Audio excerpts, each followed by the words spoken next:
para todos poderem desfrutar da apresentação e para que todos possam acompanhar a apresentação, mas sem perder aí o conteúdo também. Tá?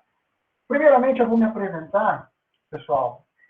Meu nome é Lucas Antônio Caritá, mas como o professor Leandro disse, o pessoal me chama por aí de Caritá, pelo sobrenome.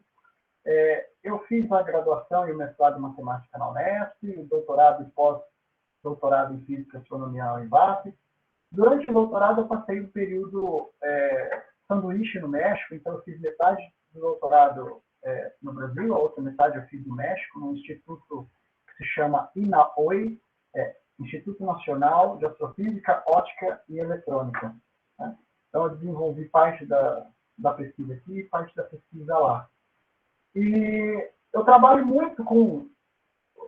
eu amo matemática, vocês vão perceber isso ao longo da minha apresentação, em todas as suas vertentes. Eu gosto de matemática teórica, matemática pura, matemática aplicada. E eu trabalho muito com matemática aplicada à astronomia, não é a única coisa que eu faço.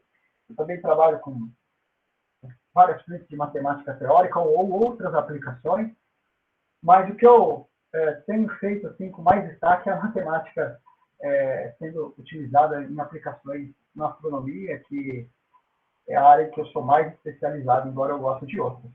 Então, pensando nisso, eu vou trazer um pouco do que eu tenho feito nesses últimos tempos, envolvendo matemática na astronomia, para apresentar para vocês verem possibilidades, ampliarem aí os horizontes, e sempre um bate-papo focado na divulgação científica, como eu disse, para que todos os alunos, desde os alunos que estejam no primeiro, no segundo ano, possam compreender também no mesmo nível dos alunos mais avançados.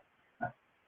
Bom, basicamente a apresentação aqui vai ter duas frentes. Uma eu vou falar sobre geometria e a outra eu vou falar sobre teoria de cálculos. Nessa frente que eu vou falar sobre geometria, existe uma geometria que é muito utilizada em astronomia. E ela é uma geometria não euclidiana. Mas para a gente falar sobre geometrias não euclidianas, seria interessante a gente recapitular o que significa a geometria euclidiana. A geometria euclidiana, ela foi aquela geometria que Euclides redigiu no livro Os Elementos. Né? Euclides, vocês com certeza já ouviram falar desse matemático grego, fez um compilado do conhecimento da geometria que existia na sua época. Ele não criou a geometria euclidiana, mas ele pegou tudo que existia na época e compilou em um documento que virou o livro dos Elementos, que até hoje é um livro muito famoso, um dos livros mais lidos e mais vendidos no mundo. Né? Aqui no Brasil, nós temos uma única tradução desse livro, que foi diretamente do grego antigo. Né? Foi uma tradução, não é tão antiga, ela é relativamente recente, né? Por volta do ano de 2010 que ela foi feita, e ela saiu pela editora Honesto. Talvez vocês tenham na biblioteca de vocês aí, já tenham visto um livro desse tamanho, dessa grossura, um livro roxo. É a nossa única tradução em português que foi feita direto do grego, pelo professor Irineu, hoje falecido. Né? Então, Euclides foi um matemático que pegou toda a geometria existente na época dele e fez esse compilado nesse livro que depois ficou aí para a eternidade dos elementos. Né? Basicamente, essa geometria que Euclides redigiu no livro dos elementos, ela parte de 5 postulados, ou 5 axiomas. Postulados, axiomas, são sinônimos. Né? Vocês, como matemáticos, devem saber o que são postulados, ou o que são axiomas. São verdades que a gente não demonstra, mas que a gente assume como sendo verdade, e são os tijolinhos iniciais de alguma teoria que a gente está construindo.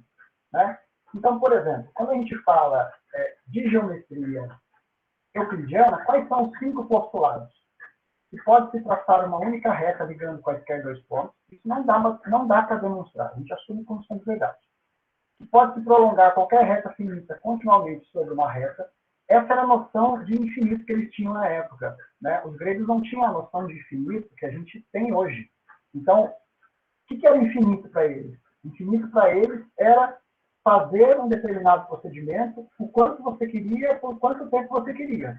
Então, a reta ser infinita significa, bom, reta para eles era um segmento de reta, mas você poderia prolongar esse segmento de reta quanto você quiser, quantas vezes você quiser. Para eles isso era infinito, eles não tinham o conceito de infinito que nós temos hoje. Além disso, pode-se traçar um círculo com qualquer ciência, com qualquer raio, todos os ângulos retos são iguais, e, por fim, o último axioma, o último postulado, que foi o que deu pano para a manga, que diz o seguinte: por um ponto fora de uma reta, pode traçar uma única reta paralela à primeira. Então, se você tem uma reta, um ponto fora dessa reta, só é possível traçar uma única reta paralela a essa primeira, passando por esse ponto. Esse é o quinto postulado de Euclides. Na verdade, esse não é o quinto postulado da forma como Euclides redigiu. Essa é uma equivalência que é mais fácil de entender, por isso que eu coloquei ela aqui. Tá? Mas, basicamente, é isso que faz. O que acontece, pessoal? Como é que a matemática é feita? Você começa com os axiomas, e aí você vai juntando um axioma com outro axioma, com axioma, com outro axioma, você cria teoremas, depois você junta o teorema com o axioma, sai um outro teorema, você junta um teorema com outro teorema, sai um outro teorema, e a matemática é feita dessa forma. O seu alicerce, a matemática é como se você estivesse construindo uma parede. Cada tijolinho é um teorema, é uma proposição, um resultado novo que você está construindo.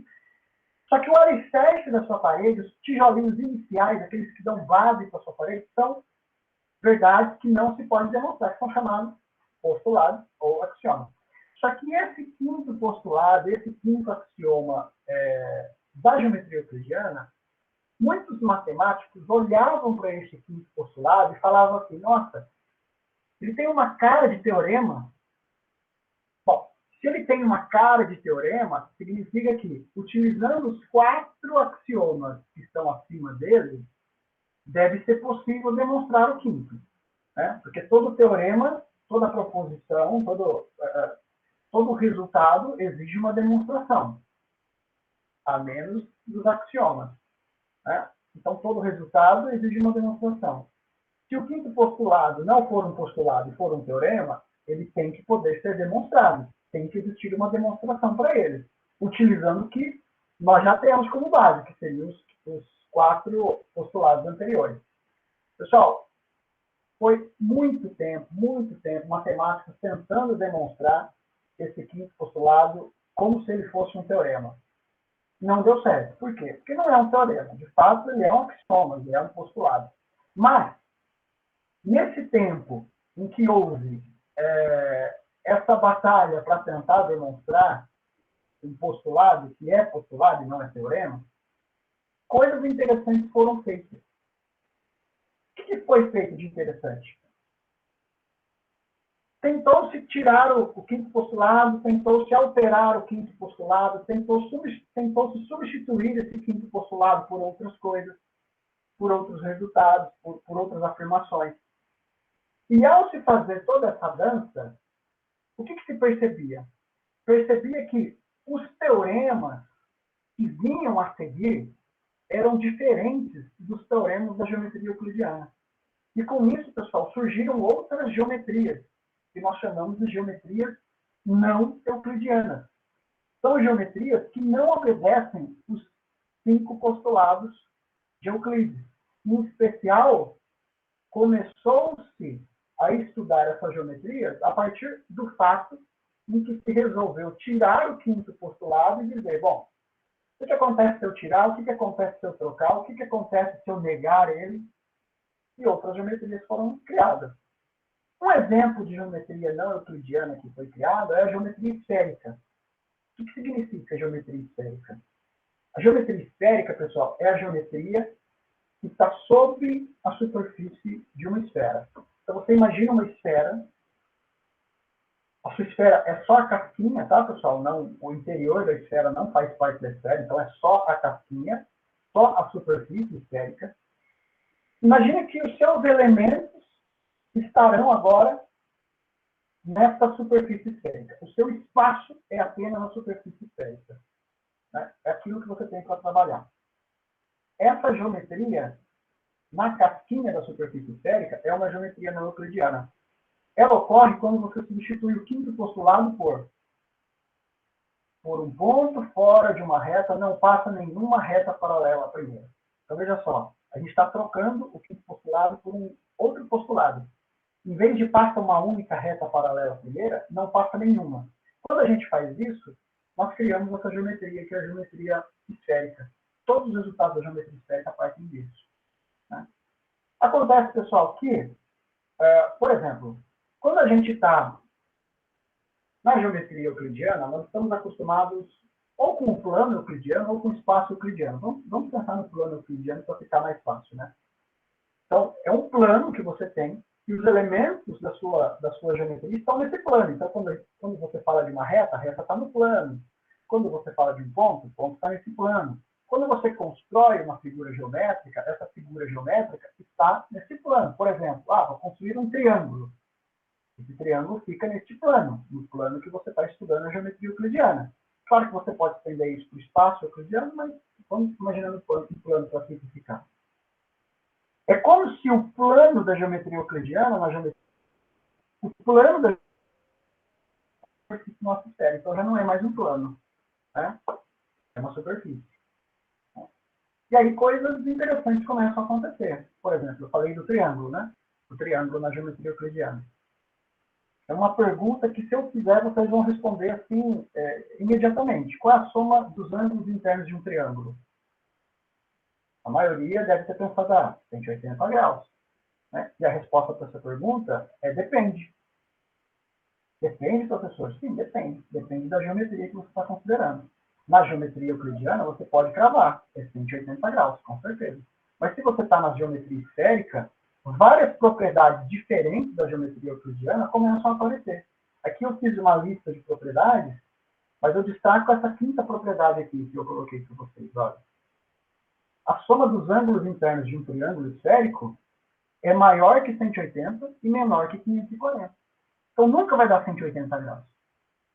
Se o seu triângulo é um triângulo em cima da superfície esférica, a soma não dá uma quantidade constante. Não vai dar sempre 180 graus. Não. Ela vai dar sempre algo entre 180 e 540. Né? Então, veja bem, as propriedades são diferentes. Né? E muitas coisas diferentes acontecem nessa geometria. Mas essa propriedade é impactante, porque a gente é adestrado a decorar essa propriedade. Né? A soma dos ângulos internos dá 180. Não. Depende da geometria, porque na geometria esférica dá entre 180 e 540. Né? Aqui eu ilustrei aqui um triângulo esférico para vocês verem como é que é. Né? Então, é um triângulo sobre a superfície esférica. Olha, por exemplo, esse aqui é um triângulo tri-retângulo. Veja só, quando você está no plano, na geometria euclidiana, tem como você fazer um triângulo que tem mais de um ângulo reto? Não tem, né? Porque se a soma dá 180, você não consegue fazer um triângulo que tenha mais de um ângulo reto. É impossível. Mas olha, se você pegar, por exemplo, uma esfera, dividir ela ao meio e depois dividir ao meio de novo, esses triângulos que vão sobrar na superfície, esse triângulo aqui, triretângulo. Olha só, são dois cortes que você faz aí na esfera. Um assim, outro assim. Você gera triângulos triretângulos. São triângulos, pessoal, que tem 3 ângulos retos. Olha, na geometria euclidiana você não consegue fazer nem 2. Na geometria esférica você consegue fazer um triângulo com 3 ângulos retos. E não tem nenhum absurdo nisso. Acontece, pessoal, que nessa geometria esférica você pode estudar coisas que seriam equivalentes a que a gente estuda na geometria euclidiana. Por exemplo, nesses triângulos esféricos, a gente consegue estudar trigonometria. Né? E vocês devem se lembrar que existe a lei dos cossenos e a lei dos senos lá para os triângulos na geometria euclidiana. Pois bem, na geometria esférica, nós também temos a lei dos cossenos e a lei dos senos. São essas leis que estão aparecendo aí para vocês. Elas são diferentes, né? A matemática dela, né? A equação é diferente do que a gente está acostumado, mas elas envolvem os mesmos elementos. E elas são resultados aí que seriam os equivalentes da geometria esférica. Não só esses resultados. Nós podemos estudar, nós podemos nos aprofundar na trigonometria e na geometria esférica. Né? Tem muita coisa legal que dá para fazer. Né? Esses resultados aqui esses teoremas que eu estou mostrando para vocês, foram teoremas que eu orientei uma dissertação de mestrado que foi defendida em 2020, onde nós estudamos fundamentos da geometria e astronomia esférica, né? Onde nós estudamos toda a matemática que tem nessa geometria esférica e depois fizemos aplicações na astronomia. Então, nós fizemos vários capítulos dissecando aí essa trigonometria esférica, né? Então, é um estudo bem legal que dá para ser feito. Quais são as aplicações? Pessoal, por exemplo, a geometria esférica ela tem N aplicações. Você pode pensar, no contexto de astronomia, você pode pensar em geodésia ou na astronomia de posição. A geodésia seria as distâncias que você calcula no globo mesmo, né? Então, você tem a geodésia, que é a menor trajetória que você pode fazer na esfera, né? Uma superfície qualquer. Mas aqui a gente está considerando a esfera. E a astronomia de posição? Bom, a astronomia de posição, pessoal, imagina o seguinte. Imagina que você está num campo, no meio do nada, não tem construções à sua volta. Só está você, num terreno, sem nada próximo que você possa ver no seu horizonte, e você está olhando para o céu noturno, cheio de estrelas. Qual a impressão que você vai ter, pessoal? Você vai ter a impressão que você está aqui, centralizado, numa redoma, que é uma meia esfera. E essa meia esfera fica acima da sua cabeça, é onde as estrelas estão posicionadas, né? Então, nós chamamos isso de esfera celeste. E por que isso é interessante? Bom, pessoal, como que vocês acham que os astrônomos posicionam os telescópios? Né? Como é que vocês acham que eles medem a distância, por exemplo, não distância em relação à Terra, mas a distância em relação a essa redoma? Né? Porque isso é necessário para que você possa posicionar telescópios, para que você possa fazer estudo do céu utilizando telescópios. Você utiliza a geometria esférica para isso. Todas essas distâncias e esses posicionamentos são feitos utilizando geometria esférica. Né? Por exemplo, uma coisa que a gente faz bastante, eu participo também de uma rede de monitoramento de meteoros, em que a gente consegue fazer triangulação. Então, por exemplo, a gente filma frações do céu, são câmeras que ficam filmando frações do céu. E, de repente, quando uma câmera pega um meteoro, a gente consegue... Tem câmeras espalhadas no Brasil inteiro. Se você conseguir 3 câmeras que detectaram o mesmo meteoro, utilizando geometria esférica, a gente consegue fazer uma triangulação e dizer onde esse meteoro caiu na superfície da Terra. Né? Tudo isso utilizando geometria esférica. É claro que nem todo meteoro cai na superfície da Terra. Os que caem são rochas pequenas, né? Mas normalmente não caem, porque eles acabam sendo consumidos na atmosfera. Né?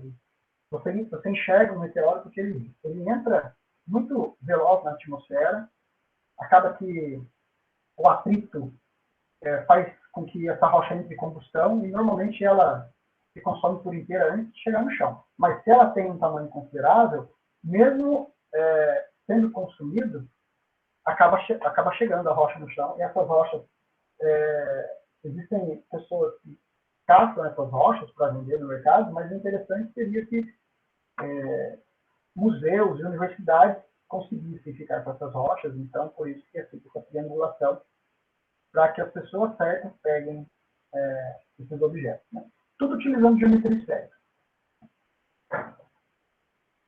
Bom, a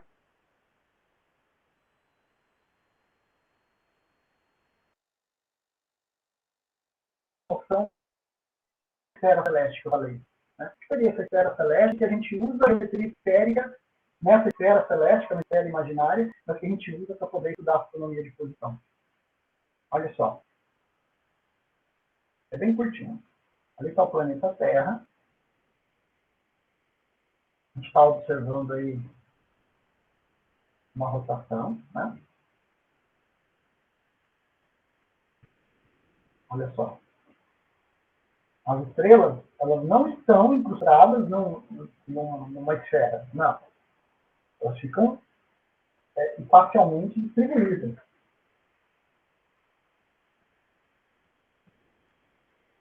Mas, quando você afasta e imagina elas sobre uma redoma esférica, você pode, por exemplo, estabelecer coordenadas. E são essas coordenadas que são importantes quando a gente vai posicionar um telescópio. A gente só precisa saber, eu não vou entrar com os nomes técnicos, mas a altura e a distância lateral, horizontal. Né? A gente tem essas duas coordenadas, a gente consegue posicionar o nosso telescópio. Não importa para você posicionar um telescópio qual é a distância que essa estrela está do planeta Terra. Ah, uma estrela está mais distante do que a outra em relação ao planeta Terra. Isso aí é irrelevante para posicionar o telescópio. É importante para outras coisas, mas para posicionar o telescópio não é importante. Então, essa é a esfera celeste que a gente fala. Bom, pessoal, quando a gente fala de matemática também, vocês, como estudantes de matemática, têm que ter uma coisa muito clara na cabeça. Né? Nós entramos na faculdade de matemática sem saber, de fato, o que é matemática. Né? A gente pensa que matemática é ficar fazendo conta, né? Porque é assim que a gente é educado lá no colégio. Né? Ah, eu sou bom de fazer conta, eu sou bom de matemática. Sendo que a conta é o menos importante na matemática. Né? Quem faz muita conta é engenheiro, faz muita conta é físico, estatístico faz muita conta. O matemático não faz muita conta. O matemático, ele cuida do que está por trás das teorias, do porquê que funciona, por que esse resultado funciona, como é que eu estabeleço novos resultados. É isso que o matemático faz. E uma ideia muito errada que a gente tem, que às vezes até permanece depois da faculdade, é que a matemática é uma ciência fechada. E não é, pessoal. A matemática não é uma ciência fechada. O que eu quero dizer com fechada? Fechada eu quero dizer com é isso aqui, matemática é isso, não tem mais nada para se fazer na matemática, a matemática já está pronta, tudo que eu posso fazer agora é aprender ela. Né? Não. Existe muita matemática nova sendo feita nos dias de hoje. Existem muitos matemáticos que estão, nesse momento, descobrindo novos teoremas, demonstrando novos teoremas, criando novas teorias, coisas que não foram feitas até hoje. Né? E isso vai continuar. A matemática é infinita, pessoal, não acaba. Sempre vai ter coisa nova para se fazer. Por isso que existe o pesquisador de matemática. Né? Nesse sentido, por exemplo, uma coisa interessante que aconteceu, nessa dissertação de mestrado que eu havia mencionado para vocês, a minha aluna ela defendeu em 2020, que é essa que estudou geometria esférica, durante a dissertação dela, nós conseguimos fazer duas demonstrações inéditas para dois teoremas, que os teoremas eram conhecidos, os resultados eram conhecidos, mas essas demonstrações eram inéditas. Então, a gente conseguiu fazer essas duas demonstrações e nós estamos publicando elas agora. Né? Por exemplo, essa daqui saiu esse ano, né? Para uma lei na trigonometria que a gente chama a lei de meia tangente, né? É uma fórmula que já era conhecida na geometria esférica, mas as demonstrações eram outras, né? A gente fez uma demonstração diferente. E aqui esse aqui também. Esse daqui é para o cosseno, para as leis do cosseno em relação ao ângulo, né? Quando a gente fala de leis de cosseno na geometria esférica, tem relação ao lado e em relação ao ângulo. Porque tanto o lado quanto o ângulo interno se medem em ângulos. É um pouco confuso mesmo. Mas nós conseguimos demonstrações inéditas para esses dois teoremas. Né? Esse aqui provavelmente vai sair em dezembro de 2023. Então, olha só, é matemática nova sendo feita agora, em 2020, 2021, 2022. E tem muita matemática sendo feita, pessoal. Vocês têm muito com o que trabalhar depois de sair na faculdade. Né? Esse é um outro artigo que a gente escreveu, que já está feito também, provavelmente vai sair agora no meio do ano, também com algumas coisas novas. Né? Quando eu falo de geometria esférica, astronomia de posição, existem vários sistemas de coordenadas que a gente pode utilizar na astronomia de posição, né?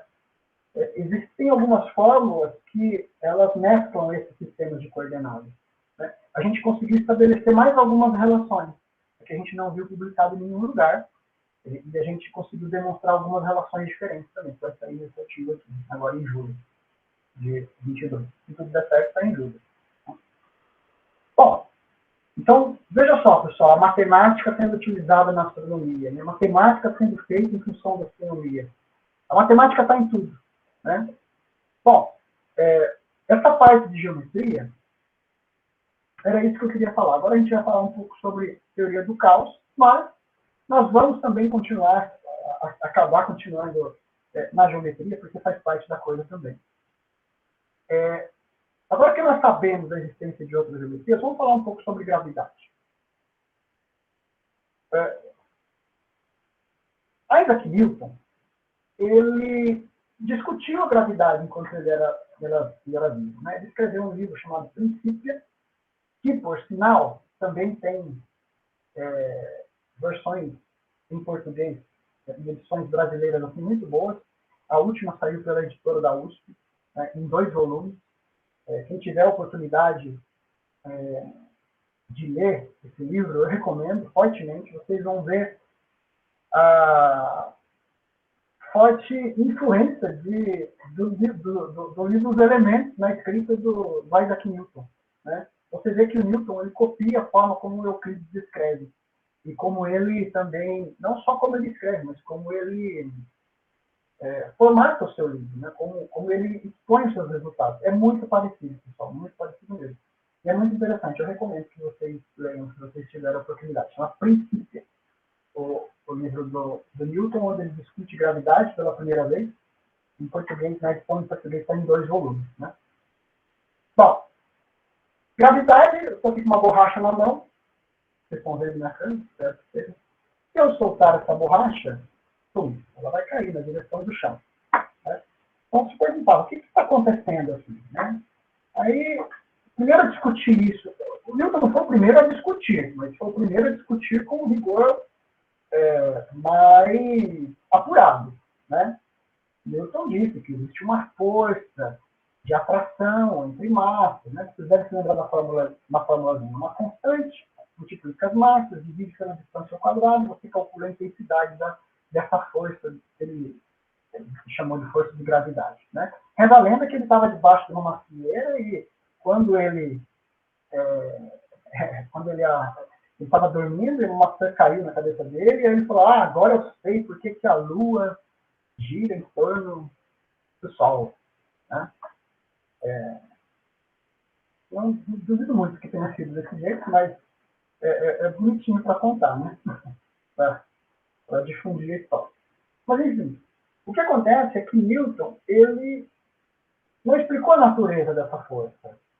Ele conseguiu calcular a intensidade, conseguiu dizer que é uma força, mas ele explicou o que é.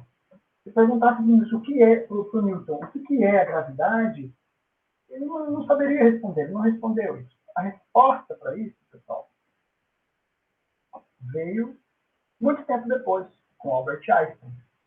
Né? Veio com Albert Einstein. O que o Einstein disse? Bom, não é que a Terra está puxando essa borracha, porque ela está puxando. Não é isso. O que acontece é que coisas que têm massa deformam o espaço ao seu redor. Na verdade, Einstein disse um pouco mais do que isso, mas a gente o que vai importar é isso. Coisas que têm massa deformam o espaço ao seu redor.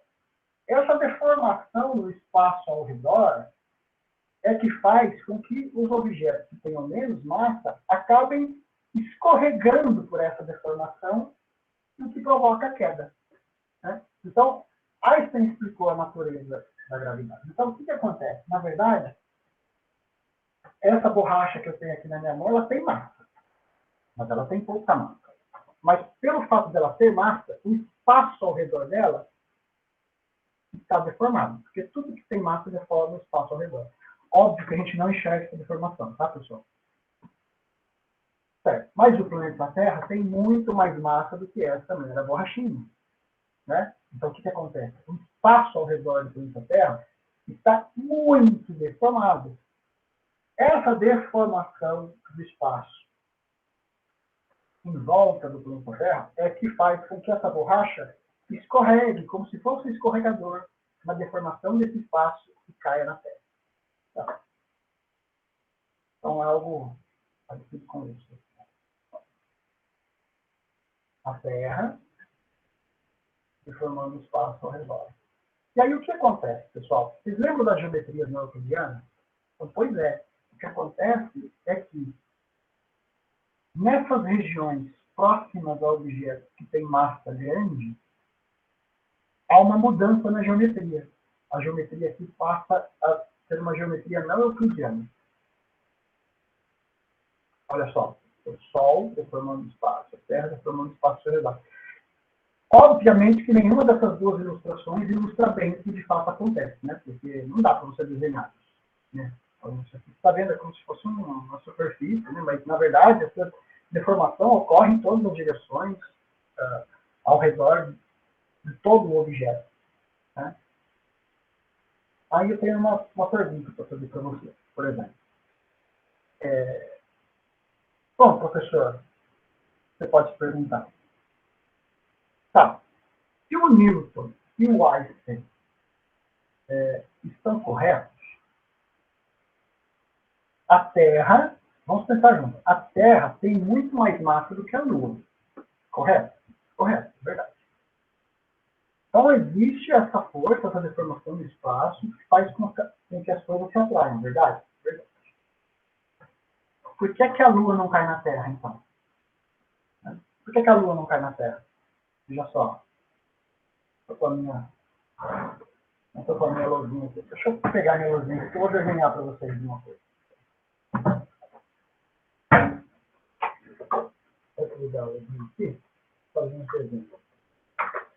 Enquanto isso, vocês podem pensar. Se a massa da Lua é muito menor que a massa da Terra, a massa da Lua é muito menor que a massa da Terra, por que a Lua não cai na Terra? Eu acabei de explicar que as coisas que têm massa maior atraem aí as coisas que têm massa menor.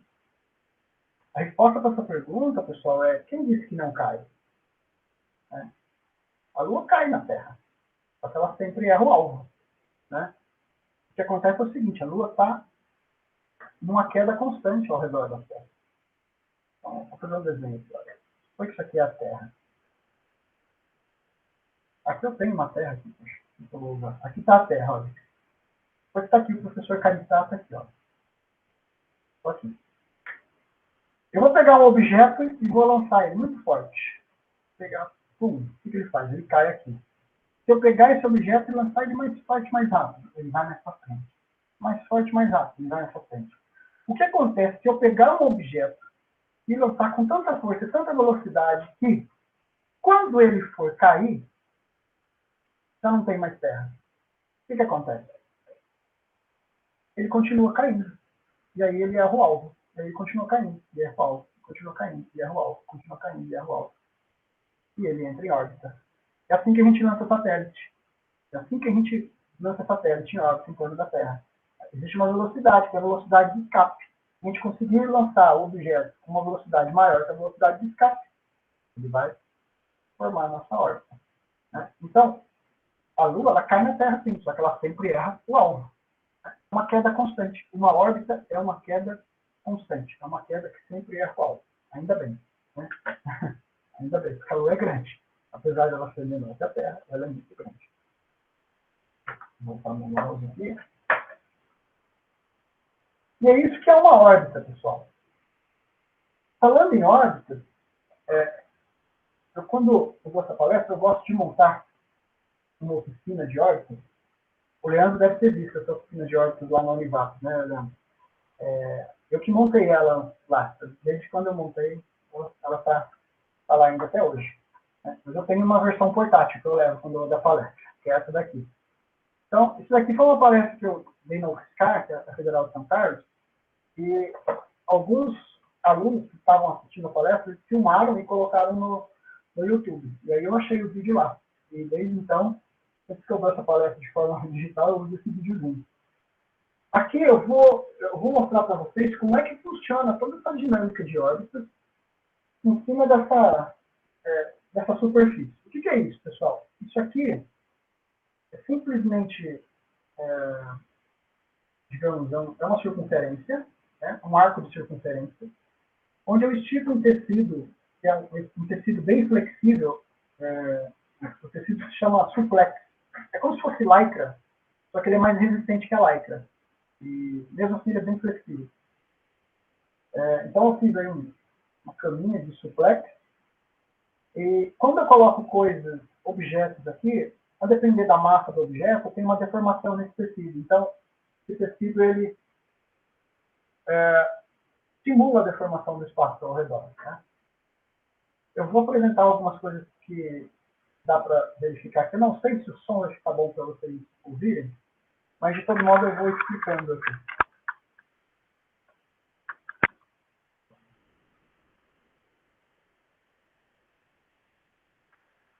Opa, peraí. O som aqui não está saindo.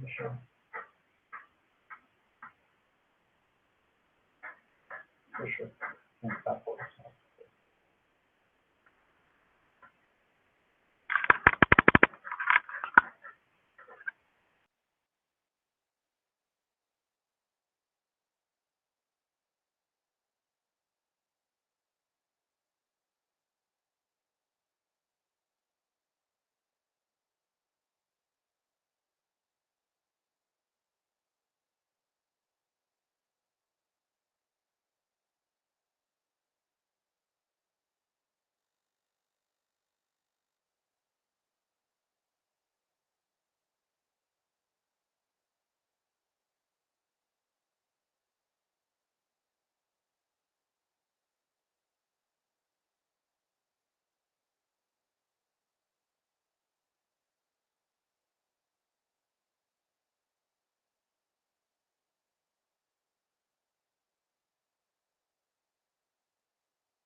Ô, Caritano, eu acho que não saiu.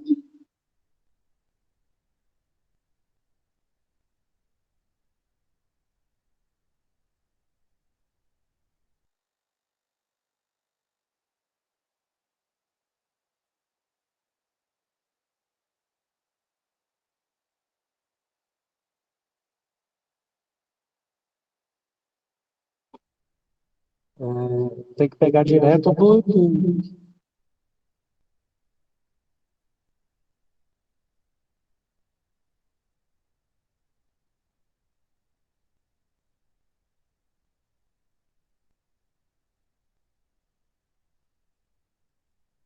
Agora nem no seu áudio está saindo.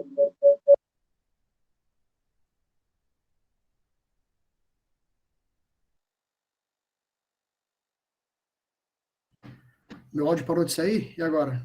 Voltou? Agora voltou. Tá.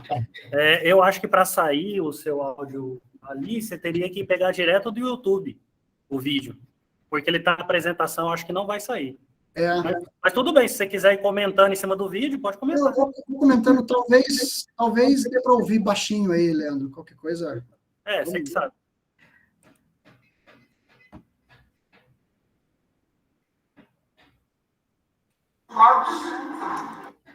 Eu vou aqui para o segundo 16. O que eu vou fazer aqui, pessoal? Eu vou pegar duas bolinhas de gude, vou colocar uma bem próxima à outra. Quando eu soltar, essas bolinhas elas tendem a se atrair, a ficar junto. Então, o que a gente vê? A gente vê uma bolinha deformando espaço ao redor, a outra bolinha deformando espaço ao redor, e como elas estão próximas, essa deformação faz com que elas se juntem, olha só. Você coloca aqui, ó. A deformação é bem sutil, mas vocês conseguem enxergar? Ó. Agora você atrai. E essa atração acontece... Certo. Seu áudio está saindo, viu? Você pode deixar tocar o vídeo que está saindo o áudio. Ah, beleza. Legal, Leandro. Obrigado. Bom, então, como vocês viram, cada bolinha deforma espaço ao seu redor e elas tendem a se atrair. Certo. Como é que funciona uma queda na Terra, né? Por exemplo, aquela borrachinha que eu falei, eu vou soltar essa borrachinha e essa borrachinha vai cair na Terra, como é que isso ocorre? Bom, aqui eu vou colocar no tempo 1 minuto e 10 para vocês verem como é que isso ocorre, olha. Eu coloquei aqui, pessoal, um peso de telescópio, tá? Isso aqui é um peso de telescópio que a gente usa para equilibrar o telescópio. Coloquei aqui, ou seja, deformou bastante aqui o espaço ao redor, tem uma coisa que tem muita massa aqui deformando bastante o espaço ao redor, e eu vou simular uma queda, tipo soltar um objeto no chão. Olha só. O que acontece? Atrai. Tá vendo? Então, o que acontece quando uma coisa cai no chão? Essa coisa, ela escorrega pela deformação do espaço que esse objeto com muita massa causou. Então, por que essa borracha cai no chão? Pela deformação que o planeta Terra causa no seu contorno, né, na sua região, essa borracha ela desliza, e ela escorrega e cai no planeta Terra. Muito bem. E órbita? O que são essas órbitas que eu mencionei que é uma queda constante que sempre erra o alvo? É o seguinte, eu vou pegar essa mesma bolinha, só que em vez de simplesmente eu soltar essa bolinha, eu vou dar uma condição inicial. Eu vou dar uma velocidade lateral para ela. E aí ela vai entrar em órbita. Vou no minuto 1:45 aqui para vocês. E corpinhos. Então, eles tiveram velocidade inicial. Então, olha só.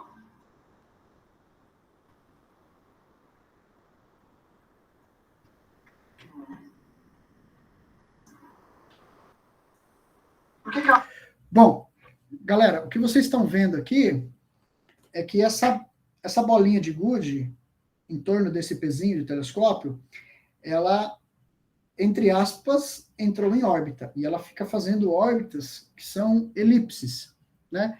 Ela fica fazendo órbitas elípticas em torno desse pezinho. É claro, pessoal, que isso aqui não vai ficar perfeito, né? É só um experimento aí para uma divulgação científica. Como você percebeu, certamente, essas elipses elas foram diminuindo de tamanho, né, nesse experimento.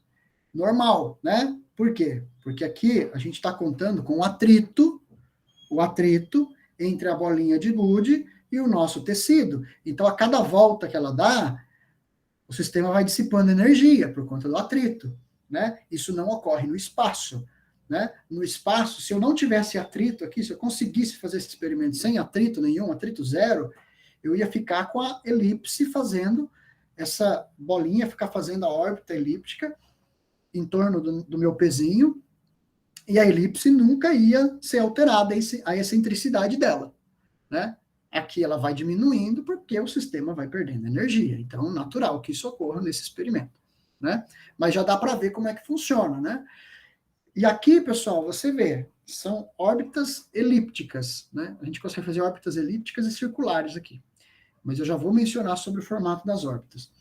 Bom, um experimento interessante que dá para fazer nesse tecido. É muito legal, é impressionante, pessoal. É tipo assim, suponha que agora esse pezinho de telescópio ele faça o papel do Sol.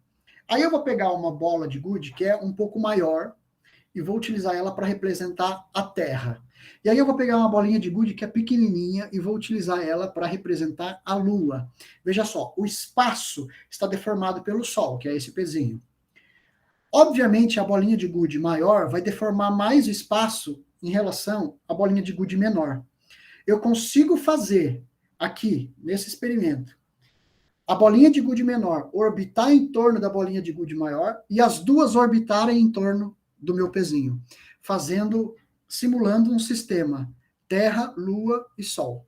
Olhem só que impressionante, pessoal, que é. E você vê que esse experimento, ele retrata bem o que acontece, ele é muito didático. Vamos lá.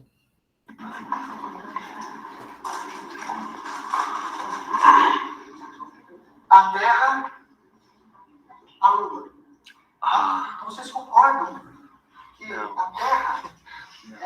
deforma o espaço. Então, eu vou tentar fazer a Lua orbitar em torno da Terra e os dois orbitarem em torno do Sol. Tá? Vocês observem assim, porque às vezes nos primeiros segundos é mais fácil de ver, depois ele já decide. Depende de como foi esticado o fio, porque cada vez que eu faço aqui, é uma técnica diferente para lançar. Então vamos lá, vou tentar fazer.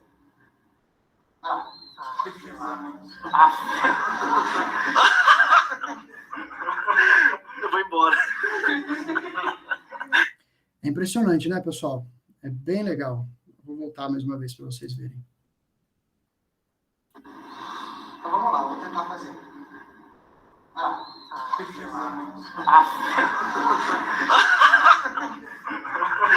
Eu vou embora. É bem impressionante.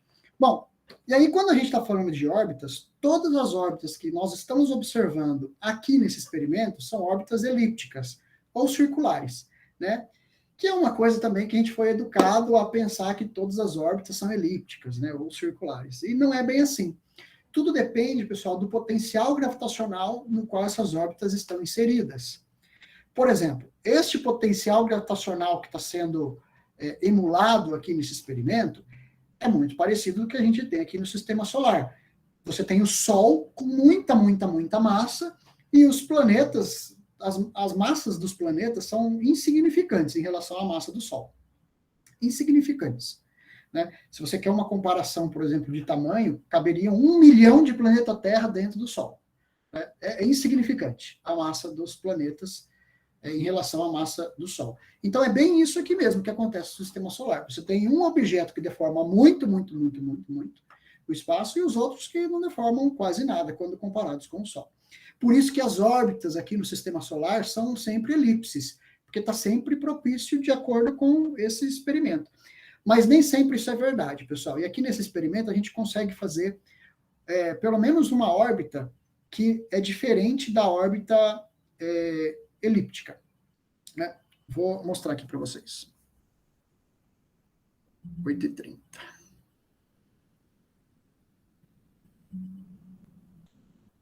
Ó, aqui eu já mudei o potencial gravitacional, tá? Eu coloquei 2 pesos. Isso aqui simula, por exemplo, um sistema binário, que é muito comum no universo. Tá? Na nossa galáxia tem, nossa, incontáveis. Né? O que é um sistema binário? São 2 estrelas que elas ficam orbitando, uma em torno da outra. Então, é um sistema, como se fosse um sistema solar com 2 sóis. Tá? Então, fica assim, um orbitando em torno do outro. E é possível ter planeta orbitando aí esse sistema. Então, isso aqui é facilmente encontrado no universo. E aqui a gente vai ver uma órbita em formato de 8, que é muito comum também.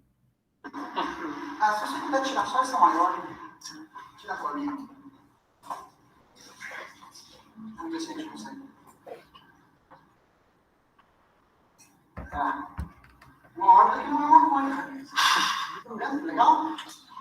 Então, veja só, aqui é uma órbita que não é uma elipse, não é um círculo, né? Completamente diferente. Em relação a isso, pessoal, deixa eu vir para cá que eu vou desenhar aqui umas coisas para vocês. Existem órbitas que são muito diferentes daquilo que nós estamos acostumados. Muito diferentes, né? Então, por exemplo, nós vimos aqui órbitas que são elípticas, né? Elas ficam assim, fazendo aqui em torno da elipse, da elipse, né? Da elipse, é uma órbita elíptica. Tem órbitas que são assim, olha. Existem órbitas que são assim, pessoal, olha. Existem órbitas que são assim. A gente tem todo tipo de órbita nas galáxias aí no universo. Inclusive órbitas que são caóticas. Elas têm assim, elas ficam assim, aleatoriamente. De forma aleatória na galáxia, no espaço. Né? O que acontece? Acontece que tudo depende do potencial gravitacional no qual esses objetos estão inseridos, esses objetos que estão em órbitas estão inseridos, esses planetas ou essas estrelas. Né? No potencial gravitacional, como do sistema solar, o nosso potencial gravitacional local, não tem como, as órbitas vão ser cônicas, não tem como. Mas dependendo do potencial gravitacional, nós podemos ter coisas diferentes aí acontecendo, né? E isso ocorre em galáxias que nós dizemos que são galáxias barradas. Essa daqui é bem a área que eu estudo de dinâmica de galáxias, né? E eu estudo esse tipo de galáxia aqui, pessoal. Olha só. Uma galáxia, essa imagem aqui é a imagem de uma galáxia. Conforme vocês podem observar aqui, olha, aqui tem um centro. Isso aqui a gente chama de bojo. Bojo. Aqui nós temos, pessoal, os braços espirais, olha. São braços espirais. Nesse caso aqui a gente tem 2 braços bem nítidos, né? Esses braços espirais, eles ficam em uma estrutura que é um disco. Então, é como se fosse um cilindro aqui, assim, sabe? Bem fininho. Assim, ó. Como se fosse um cilindro, assim, bem fininho. Tipo um CD, né? É um disco. Esse aqui é o disco. Aqui, pessoal, tá vendo a estrutura espiral da galáxia? Se você olhar conectando a estrutura espiral ao bojo, nós temos um objeto aqui, olha, um componente que parece uma elipse, né? Parece uma baguete, né? Isso aqui é chamado de barra. Essa barra faz com que o potencial gravitacional da nossa galáxia ele não seja totalmente aximétrico em todas as direções. E isso causa uma perturbação nas órbitas que faz com que as órbitas fiquem desajustadas em relação ao que a gente está acostumado. Nós temos órbitas de todo tipo aí nesse tipo de galáxia, né? Nós temos órbitas que são regulares e temos órbitas que são caóticas. Tá? Antes de eu falar das órbitas, só a título de curiosidade, uma coisa que é muito comum as pessoas observarem, né, é o seguinte: o pessoal pensa que isso aqui é tipo uma estrutura física, sabe? Aqui não tem estrela, aqui tem um monte de estrela. Isso aí é uma impressão totalmente errada que as pessoas têm. Esse disco da galáxia, ele tem o mesmo número de estrelas se você pegar um lugar que está escuro e se você pegar um lugar que está muito claro. É basicamente o mesmo número de estrelas que tem nessas regiões aqui. Ah, professor, então por que aqui está brilhando e por que aqui está escuro? Porque onde está brilhando é onde está nascendo novas estrelas. Então a gente tem ali uma profusão de gases, né? Então é como se fosse o berçário das estrelas. Onde brilha não é porque tem mais estrelas, é porque é onde está nascendo mais estrelas, né? E estrelas nascem de explosões de outras estrelas. Então você vê toda essa interação e você tem o brilho, né? Só que aqui onde está pretinho, tem muita estrela, muita estrela. Aqui a gente não vê. Tá? Enfim, vamos voltar a falar de órbitas. Bom, e a matemática, né? Eu prometo que eu não vou ficar enchendo a paciência de vocês, mas eu vou só exibir aqui para que vocês saibam como é que a gente faz. A gente consegue modelar matematicamente a distribuição gravitacional dessa galáxia. É como se a gente conseguisse criar um modelo matemático para a deformação desse tecido. Sabe, quando a gente coloca os pezinhos? Só que a gente faz a deformação do espaço tendo uma galáxia desse jeito ali, embutida lá naquela região, né? Para isso, a gente tem que ter um potencial gravitacional total que é composto pelo potencial gravitacional do bojo, que é o centro, do disco e da barra. Você soma cada um desses 3 potenciais. Ao fazer isso, pessoal, nós conseguimos uma função hamiltoniana, ela está em função de posição e de momento, basicamente função da posição e das velocidades, né? Que a gente consegue modelar o andamento de uma órbita, né? Então a gente consegue assim, suponha que a gente coloque uma partícula representando, sei lá, uma estrela ou um planeta, na posição tal, com velocidade tal, na direção tal.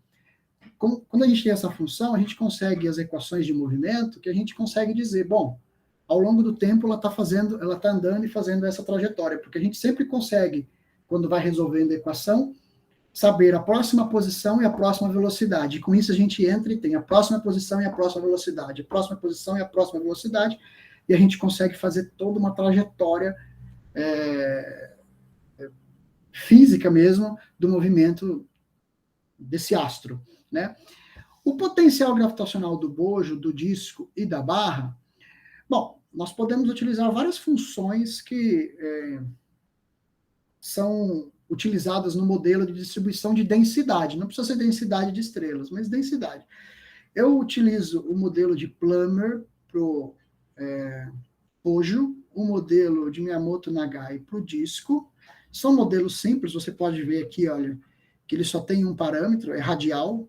Um parâmetro seria como se fosse o raio do meu centro aqui. O do disco vai ter 2 parâmetros, A e B, é como se fosse o raio do disco e a altura do cilindro aqui, né? E um modelo mais complicado, que é o modelo de Ferrers, que é um modelo para nossa barra galáctica. Aqui você pode ver que são 3 parâmetros, Azinho, Bzinho e Czinho. É como se fosse os semi-raios do meu elipsoide, que é a barra, né? Meu elipsoide, assim. Então, ele é uma coisa tridimensional, assim, né? A minha barra. Então, você tem um raiozinho aqui e um raiozinho aqui. Então, A, B e C. Né?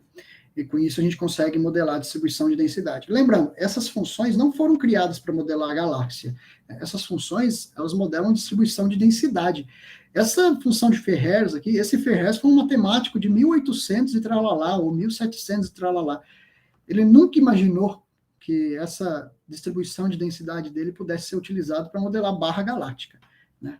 Mas, enfim, nós conseguimos fazer isso por ele, né? Com aquela função hamiltoniana, a gente consegue as equações de movimento. Então, ó, x, y, z, a gente consegue acompanhar a evolução de x, y, z, e de px, py, pz, que são os momentos. Isso aqui, basicamente, a gente acompanha a velocidade também com isso aqui. E, ao mesmo tempo, as equações variacionais. O que são as equações variacionais? Para medir se uma órbita é caótica ou não é caótica, o que a gente faz? A gente pega a órbita que a gente quer estudar, está representada aqui por essa órbita aqui embaixo, e a gente lança uma órbita com uma condição inicial muito parecida com essa primeira, mas muito parecida mesmo, quase igual, né? Só vai alterar depois de muitas casas decimais em alguma das posições lá, só. Muito parecida. E a gente coloca o sistema para rodar e acompanhar essas 2 órbitas. Com isso, vai chegar um determinado momento que essas órbitas elas vão começar a se distanciar, porque, afinal de contas, a condição inicial é quase igual, mas não é igual. Esses vetores que vão apontando para a diferença dessas 2 órbitas são chamados de vetores de posição. Existe uma quantidade que se chama SALI, de Smaller Alignment Index, é o menor índice de alinhamento, que a gente lança 2 órbitas vizinhas dessas, consegue 2 vetores de desvio desse acompanhando simultaneamente, e o valor mínimo desses vetores de desvio, da soma deles, ou da diferença dele, da norma, né? Da norma da soma, da norma da diferença, a gente consegue acompanhar, e isso aqui nos indica se a nossa órbita é caótica ou regular. Basicamente, a gente consegue provar matematicamente assim. Se esse número, SALI de T, ao longo do tempo, se ele cai para 0, é porque a órbita é caótica. Se ele fica aproximadamente constante, é porque a órbita é regular, né? Essas equações aqui, elas governam o movimento da órbita, e essas equações aqui, elas governam o movimento da órbita dos vetores de desvio. Então, a gente precisa criar um sistema que integra tudo isso. Pessoal, olha só que legal. Aqui estão alguns resultados, para vocês verem. Essas órbitas são algumas órbitas regulares que eu rodei, né? Então, olha só. Não cai para 0, né? Ah, professor, está 10 a menos 2, está bem perto de 0. Está bem perto de 0, mas eu considerei o 0 como sendo muito próximo de 0 mesmo, ou seja, tem que estar para baixo de 10 a menos 8, para ser 0 para mim. Então, olha só as órbitas regulares, algumas órbitas regulares que eu consegui gerar, né? Então, existem estrelas aí, em galáxias desse tipo, que fazem exatamente essas órbitas, né? Bonitinho, né? Agora, olha as caóticas. Ó, essas caem para zero mesmo. Né? O SALI aqui, essa quantidade cai para zero. As órbitas são caóticas. E olha só o desenho de algumas órbitas caóticas. Bem interessante. Né? Claro, né, pessoal, que vocês devem estar imaginando aí, poxa, como é que ele fez todas essas contas na mão? Não. A gente cria um modelo na mão, a gente cria as equações na mão, a gente produz essas coisas na mão, mas as contas, veja só, para cada estrelinha, para cada partícula de teste que a gente usa, a idade de uma galáxia é de 10 milhões de anos. Então, 10 bilhões de anos. Então, a gente precisa integrar 10 bilhões de anos. A gente precisa integrar e resolver essa equação calculando o movimento como se fosse para 10 bilhões de anos. Né? Imagina fazer isso para uma órbita, já não dá. Você passa uma vida fazendo isso e não consegue. Então, é claro que essas contas, a gente coloca os computadores para fazer, não são computadores quaisquer, né? Por exemplo, esse aqui foi um dos computadores que eu utilizei, que é o cluster lá da Univap. Né? Para vocês terem uma ideia, quando eu utilizei, hoje já está mais, ele tinha 488 cores. Poxa, uma máquina mais potente que a gente vai comprar no mercado hoje para utilizar, sei lá, tem 7 cores, né? É um i7. Esse computador é 488 cores. Então, ele precisa de uma sala, ele é um cluster, a gente chama ele de hipercubo. Ele é um cluster, ele precisa de uma sala só para ele, porque ele é muito barulhento. Quando você entra, aqui a gente está sem protetores no ouvido, porque estava desligado, não estava processando nada. Mas quando você está processando alguma coisa aqui, você tem que entrar com um protetor de ouvido aqui, porque você não dá conta de entrar nessa sala quando essa máquina está funcionando. Né? É muito alto o volume dos processadores girando, né? Então precisa ter uma sala só para ela, com 2 ar-condicionados assim gigantescos, daqueles dos maiores que tem, porque esquenta demais, né? Então é toda uma estrutura que é totalmente especial para rodar esse tipo de coisa. E mesmo assim, pessoal, por exemplo, as minhas contas, de uma simulação que eu fiz, que eu rodei, sei lá, 80 mil órbitas, demorou mais ou menos 11 meses. 24 horas por dia. Nessa máquina. 11 meses, 24 horas por dia, funcionando dia e noite, sem interrupção, nessa máquina para fazer as contas e calcular, para mim, 80 mil órbitas, mais ou menos, né, para eu poder fazer a minha pesquisa. Né. Esse rapaz que está aqui do meu lado, ele foi meu orientador de doutorado, o professor Irapuã. Bom, algumas publicações sobre esse tema. Esse artigo aqui saiu na Progress in Physics, é o artigo onde eu publiquei essas órbitas aqui que eu mostrei para vocês, né? Estava dizendo o que eu estava fazendo, os resultados iniciais. Esse aqui na revista Galaxies, esse aqui é interessante, porque assim, pessoal, as pessoas que costumam fazer pesquisa nessa área, alguns de vocês já devem ter feito a disciplina de cálculo numérico, né, e você sabe que dá para você calcular derivadas através de métodos numéricos, integrais a partir de métodos numéricos, né? E quando você olha essa função aqui, olha só, pessoal, olha essa função potencial aqui. Ela é composta por isso, mais isso e mais isso, né? E quando você vai calcular as equações de movimento, olha, você precisa das derivadas parciais dela. E quando você vai calcular as equações variacionais, você precisa das derivadas segundas desse potencial, ó, das derivadas parciais segundas. Né? E o pessoal faz o quê? Utiliza métodos numéricos. Mas eu, matemático, que gosta, né, da coisa, eu fiz esses cálculos todos na mão. Né? E como o pessoal não fazia esses cálculos na mão, eu escrevi num artigo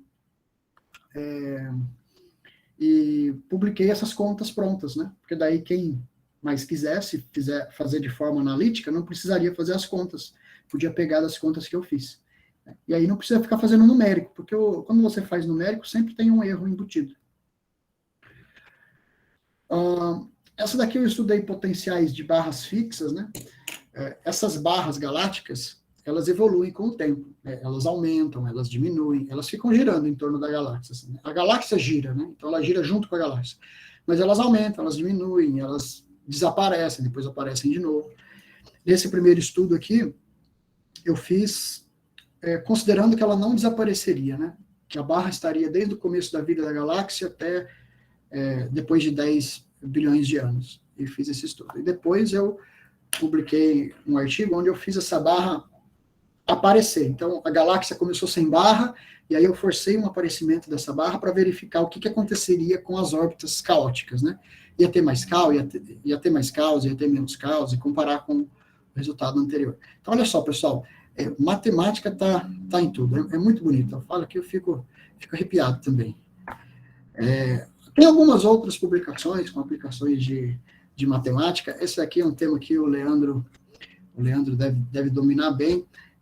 Foi um trabalho que eu ajudei um colega nosso lá no doutorado, o professor Nilson, da Estadual do Maranhão, que estava fazendo doutorado lá também com a gente. Foi o mesmo orientador do professor Leandro, né? Então, nós publicamos esse aqui, onde a gente ofereceu algumas soluções novas para a equação de Grad-Shafranov. Acho que o Leandro estudou essas equações de Grad-Shafranov, né, Leandro? Acho que sim. São equações que são utilizadas nos estudos de fluxo, tubos de fluxo magnético, né? Então, também fizemos umas coisas bonitas aqui. Isso aqui eu cheguei a mencionar, né, de um projeto de meteoros que eu participo também. A gente fez um estudo estatístico sobre uma determinada chuva em 2017, 2018. Desde então, a gente tem feito estudo anual, né, e sempre comparativo com os anos anteriores, partindo de 2017. 17, 18, 19, 20, 21, 22 acho que a gente não vai fazer, porque a gente está colocando manutenção nas nossas câmeras. Mas todo ano a gente publica um estudo estatístico dessa chuva de meteoros aqui em específico. É uma chuva de meteoros que a gente pode observar muito bem aqui do Brasil. Bom, eu já estou quase finalizando a minha fala, pessoal, mas vamos promover aqui só uma reflexão. Quando a gente olha essa imagem, o que será que a gente está vendo aqui, né? Essa imagem, eu vou explicar a história dessa imagem. Vocês já devem ter ouvido falar do telescópio Hubble, né? O telescópio Hubble é um telescópio que ele não fica aqui na superfície da Terra. Tá? A gente lançou ele num satélite, ele fica em órbita em torno da Terra, e por conta disso ele tem uma qualidade muito boa, né? Porque a atmosfera da Terra atrapalha os telescópios que estão aqui na Terra. A atmosfera, ela causa um efeito tipo... acho que vocês já numa piscina, já tentaram abrir o olho debaixo d'água? Você enxerga as coisas meio embaçadas? Quando a gente aponta um telescópio para o céu daqui da Terra, também a gente enxerga embaçado por conta da atmosfera. Por isso que você não vê telescópio nos Estados Unidos, não vê telescópio no Brasil, você não vê telescópio... Não, você vê telescópio onde? Você vê telescópio no deserto do Atacama, no Chile, você vê telescópio no México. Por quê?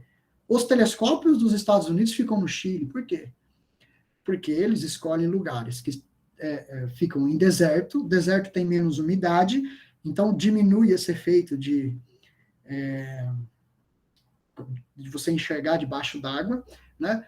Grandes altitudes também melhora, porque quanto mais alto você está, menos atmosfera você tem, então isso atrapalha menos, né? E longe de cidades, né? Porque quanto mais poluição luminosa, mais atrapalha a sua observação. Agora, lançar um telescópio num satélite, melhor ainda, porque daí você não tem nenhum desses problemas, né? Você já eliminou a atmosfera da equação. Então, o telescópio Hubble ele fica no satélite por conta disso. E por isso que ele é tão famoso, por ter imagens muito boas. Porque ele não tem problema de lidar com a atmosfera. E essa imagem, pessoal, foi feita da seguinte forma. Um determinado dia estava sendo feita uma manutenção do telescópio Hubble. Está sendo feita uma manutenção lá. E aí, enquanto estava sendo feita a manutenção, não ia poder fazer observação e tal. Então, eles resolveram posicionar a lente do telescópio para uma região do céu que, assim, se você olhar, é menor do que a sua unha, assim, apontada no céu, sabe? De noite, se você olhar, esticar sua mão, assim, lá longe e olhar, essa região é menor do que a sua unha. Tipo, divide a sua unha por 8 e esse é o pedacinho aí que você está enxergando. Um pedacinho muito pequenininho. E essa era uma região onde não se encontrava nada. Estava tudo preto. E eles decidiram deixar a lente da câmera aberta por 24 horas. Quanto mais tempo você deixa a lente aberta, mais você vai recebendo luz. Então, coisas que você não enxerga, você começa a enxergar, porque foi mais o tempo de exposição à luz foi maior. E depois de 24 horas, nessa pequena regiãozinha do céu, onde estava tudo preto, não dava para ver nada, apareceu essa imagem aí, olha, depois de 24 horas. E aí você deve pensar, nossa, professor Caritá, quantas estrelas, que bonito. Pois é, muito bonito, mas não são estrelas. Cada pontinho desse que você está vendo aí é uma galáxia. É uma galáxia. Cada galáxia tem centenas de bilhões de estrelas. Tem centenas de bilhões de estrelas. E nós temos centenas de bilhões de galáxias no universo. Então, numa pequena região onde nada se vê, olha só o tanto de galáxia que tem. E isso foi o que a luz chegou em 24 horas. Porque atrás dessas galáxias, tem outras galáxias que a luz não chegou ainda para a gente. É muito grande. É muito grande o universo. Né? Vou, para finalizar, mostrar um videozinho para causar essa reflexão.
Bom, pessoal, com isso eu finalizo. Se fosse para eu falar de todas as possibilidades de aplicações da matemática na astronomia, eu ia ficar aqui, sei lá, uma semana conversando com vocês e não ia terminar. Eu agradeço muito a atenção, muito obrigado, e estou aí disposto a responder perguntas, questionamentos. Pode ficar à vontade. Muito obrigado, Caritá. Muito legal a apresentação. Parabenizo você aí pela apresentação. Ficou muito boa. Eu vou ver se alguém tem alguma pergunta para fazer, se tem alguma dúvida. Se quiser perguntar, levanta a mão. Pessoal no chat aí também, se quiser mandar alguma coisa. Tá um recado também. Tem a lista de presença para o pessoal que está online somente no chat, tá? Então, cliquem aí e coloquem lá a presença, tá? Alguém?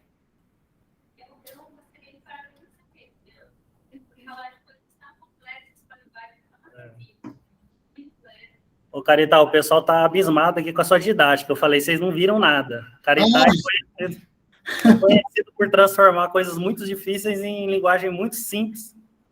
Eu fico contente que vocês tenham gostado.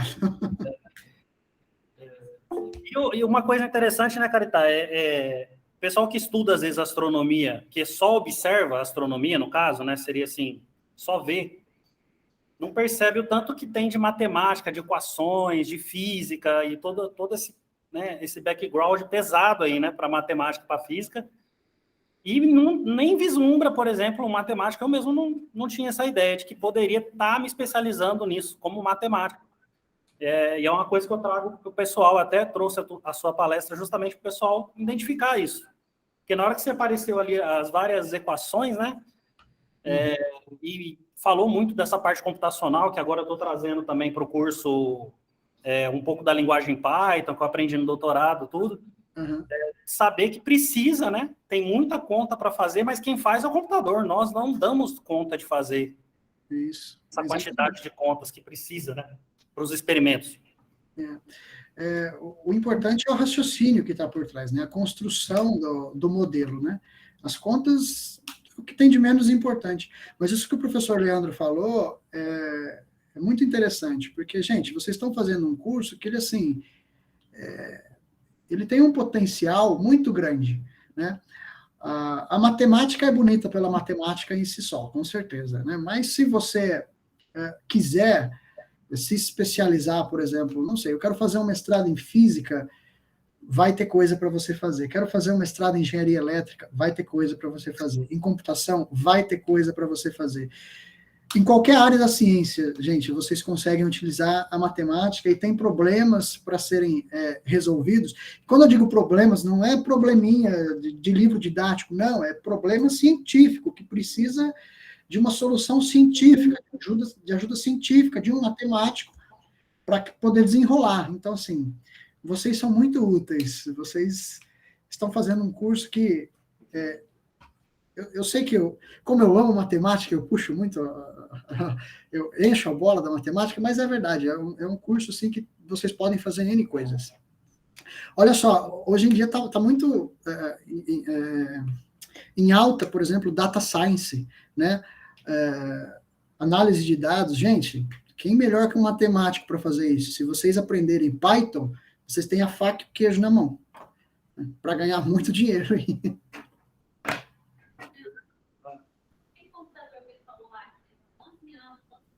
11 meses. Para fazer o cálculo, já tem computadores mais modernos, aquele modelo que faria mais rápido?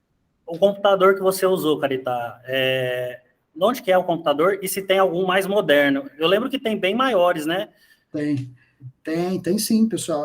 Esse é um computador muito, muito bom, né? Ele fica na Univap, esse que eu mostrei para vocês fica na Univap, mas eu usei ele e eu usei um outro que também fica no México, que é no instituto onde eu fiz parte do doutorado também, mas o da Univap é maior do que lá o do instituto que eu fiquei no México. Mas sim, existem computadores, cluster, que tem muito mais processadores do que esses, né? E a gente consegue, inclusive, comprar tempo, se for necessário, em clusters da Google, por exemplo. A Google tem clusters assim para processar muito, né? E outras empresas também têm. Então, existem sim computadores que têm mais cores, né? Tem mais poder de processamento. No caso do INPE, né? Eu acho que eu fui no INPE e vi um bem grande lá. Eu acho que o da Univap é maior, Leandro, ou é igual. Em processamento. Esse da Univap, porque eu não mexi com essa parte de computacional aí, eu não fui lá ver ele, você acredita? Não foi? Não fui. Eu fui no INPE. O do INPE eu achei gigantesco. Mas o INPE acho que não tem só um, né? O INPE tem vários, porque talvez o que eu esteja falando não seja o que você viu. Porque o INPE tem várias frentes, eles têm vários clusters lá, porque eles têm clusters dedicados para áreas, né? Então tem o cluster do pessoal da astronomia, tem o cluster do pessoal do clima, né? Eu não sei qual que você foi lá ver. O clima espacial tem um prédio lá, né? Praticamente só para clima espacial, com várias salas. E aí tem uma sala lá dedicada a essa parte de... Lá eles têm uma estrutura fenomenal, né? O INPE é muito bom. Então, é isso, Caritá. O pessoal acho que está meio tímido para perguntar. De repente também falar alguma besteira, né? Mas a pergunta é válida para isso. Quem quiser perguntar qualquer coisa, pessoal, fica à vontade, tá? Não existe besteira não, gente. É isso. Ninguém? Então, vamos agradecer ao professor Caritá. Eu que agradeço, pessoal. Muito obrigado pelo convite, Leandro. Estou aí à disposição, tá? Se tiver alguma outra coisa, me coloco à disposição. E tamo junto. Muito obrigado, Caritá. Valeu mesmo. A gente se fala. Um abraço, pessoal. Até mais. Tchau, tchau.